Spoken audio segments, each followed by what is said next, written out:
కొంగ నక్క కథ. అనగనగా ఒక అడవిలో ఒక కొంగ ఒక నక్క ఉన్నాయి. వాళ్ళ ఇద్దరి ఇల్లు దగ్గరే ఉన్నాయి. అందుకని స్నేహితులు అయ్యాయి. నక్క తుంటరిది. ఒక రోజున కొంగని తన ఇంటికి భోజనానికి పిలిచింది. నక్క పాయసం చేసింది. కొంగకి ఒక కంచంలో వడ్డించింది. కొంగ తన ముక్కుతో కంచంలో ఉన్న పాయసం తినడానికి ప్రయత్నించింది.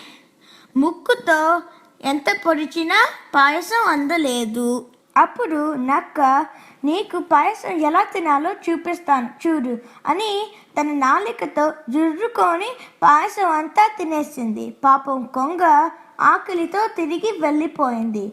తనని హేళన చేయటానికే నక్క ఈ విందుకి ఆహ్వానించింది అని కొంగ గ్రహించింది. నక్కకి బుద్ధి చెప్పాలని అనుకుంది. కొంగ ఒక ఉపాయం ఆలోచించింది. మరునాడు నక్కని తన ఇంటికి భోజనానికి రమ్మని పిలిచింది.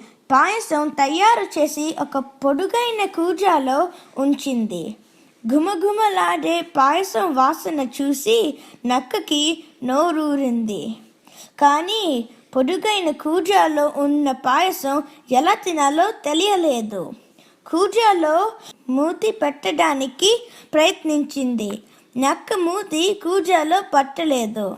పాయసం తినలేకపోయింది.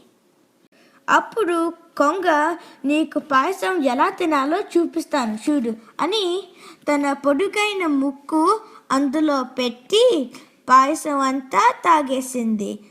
నక్కకి తాను కొంగకు చేసిన అవమానం గుర్తుకి వచ్చింది. తాను చేసిన తప్పును తనకు తెలిసేలా కొంగ చేసింది అనుకుంది. సరదాగానైనా ఇతరులను హేళన చేయరాదని తెలుసుకుంది.